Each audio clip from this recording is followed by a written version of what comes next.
the hero phase. Each hero phase in Act 1 begins by drawing a Big Trouble card and following its instructions. First, raise the Big Trouble track token the amount of spaces of the number shown. Then, read the flavor text and resolve the effect on the card. Lastly, spawn the minions listed. For this card, if 1 to 2 players, you would spawn 1 Lord of Death on space S2, which is Streets 2, marked on the game board. If 3 to 4 players, you would spawn 1 additional Lord of Death on the same space, and if Director's Cut, or 5 to 6 players, spawn a 3rd Lord of Death on that space. Players then collectively decide who will be the first player this round. Heroes take turns clockwise, starting with the first player until each has resolved their turn. Let's now teach you how to take a turn performing actions for your hero.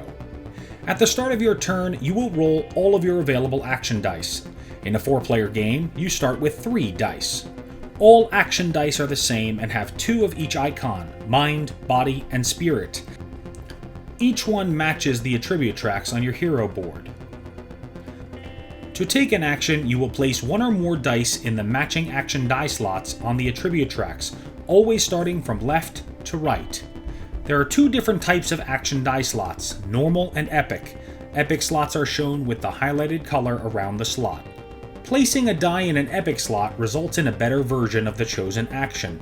Remember, you must place action dice in the slots starting in the leftmost open space first, meaning in order to get to the 2nd and 3rd spaces in the track, you will have to place more dice in that attribute track slots. Taking actions. Movement. For each action die spent in a normal slot, a hero may move up to 2 spaces, or 3 for an epic slot. The game board is divided into zones, which are made up of spaces. Heroes move around the board by counting spaces which are separated by red or white lines, and are all uniquely numbered. Entering or exiting a zone may only be done by crossing a red line or by using a colored gateway to get to and from the underground. Movement example 1. Jack decides to move into the streets with his first action. He uses the first action die in a normal slot to gain 2 movement points and moves into the streets. He spends the second die to move 1 space into the black market, and then spends another die to purchase an item token. His movement is interrupted, and the second movement point is lost because he stopped to buy the item. Movement action example 2. Jack decides to move into the underground. He spends 2 dice, giving him 4 movement. He moves 3 spaces into the black market, which is the same space as the yellow underground gateway. Since he's in the same space, he can move through the gateway using his 4th movement point, moving to underground space 1. Movement action example 3. Jack wants to get to the bank to begin a side quest. He also wants to grab an item crate on the way. Jack has 2 body dice and places them in their slots, which are also epic slots, giving him a total of 6 movement points. He decides to stop, interrupting his movement after moving 5 spaces to use a free action, picking up the crate token. The 6th movement point is lost. Since he wants to continue to the National Orient Bank, he uses a Wild Fate die in the body slot, giving him 2 more movement. He moves into the space with the 2 Lords of Death and decides to keep moving, which causes him to take evasion damage. You always take 1 damage per enemy figure in the space that you move out of.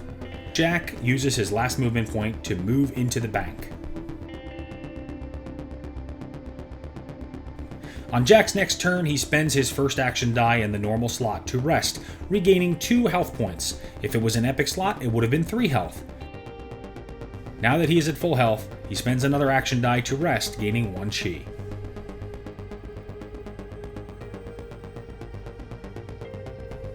Task action example. Jack decides to activate the available side quest in the National Orient Bank Space 2. This is a free action, but if Jack had no action dice available, he could not activate the quest. When the side quest activates, flip the corresponding side quest card, revealing the active side. Then read the story and the event requirement aloud. This side quest card has a task action as its event requirement. To complete this task, any hero in this space must spend action dice matching the icon shown on the card in any order. Jack spends one mind die in a normal slot to fulfill the mind requirement on the task action. Then, he spends a spirit die in an epic slot, which allows him to treat that die as a wild for the purposes of completing the remaining body task, which in turn completes the side quest. Jack did not have to complete this task all in one turn. He could have waited for another turn, he could have left and came back later, or another hero could have come to that space and contributed their action dice toward completing that quest. When a side quest is completed, read the resolution text and gain any applicable rewards. Then remove the card revealing the next available side quest card and move the side quest token from the last side quest location to the new side quest location. Skill checks. On his next turn, Jack moves to the back alleys and activates a side quest. For this side quest, it has a skill check as its event requirement. Unlike task actions, skill checks must be performed immediately when revealed. This skill check has a requirement of 4. That means when performing the check, at least 4 successes must be rolled on the skill dice. To build the skill dice pool for the skill check, Jack knows he must get 4 successes, but in order to do that, he'll need at least 2 normal skill dice. But the chances of rolling a 4 are still low, so instead, he spends 1 body die in an epic slot and 1 spirit die in a normal slot, which generate 1 epic skill die and 1 normal skill die. He then rolls the dice and gets a 3, which would fail the skill check.